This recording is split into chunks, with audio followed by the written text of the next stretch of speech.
Hello and welcome to Michelle's Sanctuary. I've come to realize that if I'm effectively doing my job, you are going to tune into my meditation videos, pass out, have a great night of sleep, and maybe not interact. So I wanted to do a video blog of sorts on a monthly basis to answer questions and to connect.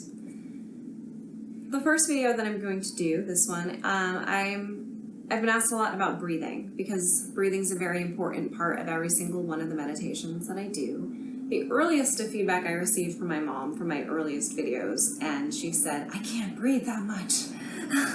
Her concern was that I was counting to 10 and maybe exhaling for 15, which is a lot if you're doing this for the first time. Also, if you have not yet experienced the benefits of this, I totally get it. I felt the same way. The breathing that I use is from yoga, but it's from other practices as well, called pranayama, 3-part breathing, which means you're using the full capacity of your lungs. Depths of your stomach, to your diaphragm, to your collarbones, same as you exhale.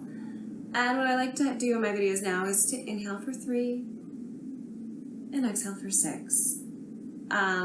You can always increase this number. Now I think if I'm really practicing regularly in a situation I need this breath, I'll go to 15 and exhale for 30. Your mind will say, hey, you're crazy. My anxiety, my ego is more complicated than that. That is not going to work for me. I felt the same way because if your mind is racing over a million thoughts or concerns or worries, it seems really simple to just say that, oh yeah, I'm gonna start counting my breaths, that'll do it. But it will. And those of you who are passing out and having great sleep, you may have realized. I also find it's kind of hard in a sleep hypnosis video to tell your brain to stop. And you'll try and focus, or I will try and focus on breathing and find myself wandering. And just think of a gentle shift back. You can always just keep going back. It's okay if you think of a few other things. Go back. Oh, we're counting breaths again. Start doing that. Because the more you do that, it doesn't matter what your brain's telling you. That breath is going to tell every organ in your body. It's going to tell your entire circulation system, hey, we're good. We got oxygen. We're fine. There is no need to stress. Anecdotally, the first time that I really found this breath was effective for me, I had booked a role on a TV pilot. I was given very few details other than that I would be portraying a robot, a companion robot, and I would be out of commission, just in the scene, not moving, which already started to stress me a little because it seems like the moment you say, hey body, it's time to be still, you can't move, your body just wants to move. And your brain says, hey, what if I just started dancing a jig? I could do that, right? No, you can't. You gotta be still. So I went out to the set location. There was a horrible storm, so the roads were icy. It was an hour and a half drive. I already hate being in a car. I live in New York. I walk. I take the subway everywhere. So cue anxiety 1. I'm in a car in bad weather.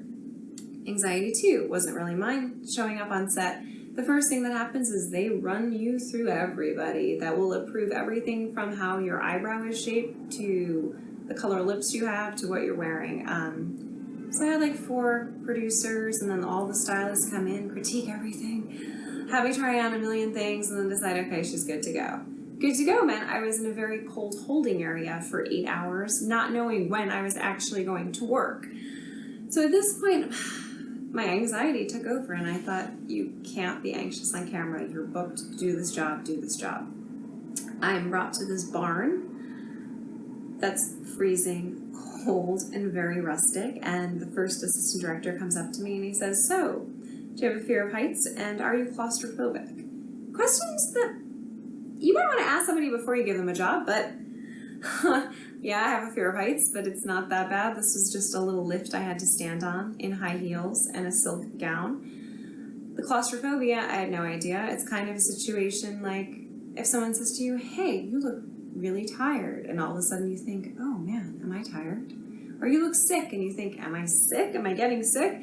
Same thing, are you claustrophobic? Well, I don't know, am I? So I am led to this enclosure, like this plexiglass enclosure that's lifted up in the air in the middle of this barn, and lights are shining on it, and the scene is, my creator is doing whatever he's doing, and I'm just supposed to be completely still. And I get into this box and we start rolling and my heart is pounding and I'm just thinking, how am I going to be still in these high heels, my legs trembling from nerves in the cold? I realized, you know what, maybe I'm just gonna try that breathing thing out. And I started breathing in for 5, exhaling for 10. I had a lot of time to kill. This was a 3-minute scene and they just did take after take. So 20 minutes into it, I suddenly started to actually feel calm and still, and this breathing, and everything around me just kind of tuned out, and I was in this cocoon, almost a safe place that I had created that was otherwise kind of terrifying. And the director opened the door and let some oxygen in because there were only a few holes at the top. I was like a caged animal for a little while. I remember thinking, oh, no, close it. I want to go back to this still place.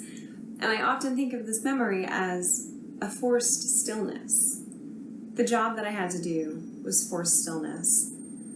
But also I had to force myself into stillness, and I chose to use breathing as the way to do it. And I guess I just encourage all of you, if you haven't experienced it already, to do it on your own, to find a time when you're falling asleep, you're stuck in traffic, like the horn that's beeping outside of my apartment right now, or you're in a stressful situation and about to see family or interview for a job, whatever it is, just exhale and inhale, and to count and to work those numbers up and see if you notice a difference, because it's free. Guess what? That's the beauty of it. This is free. You don't have to pay anything. You just do it. You have your breath and you're in control, and you can force your own stillness.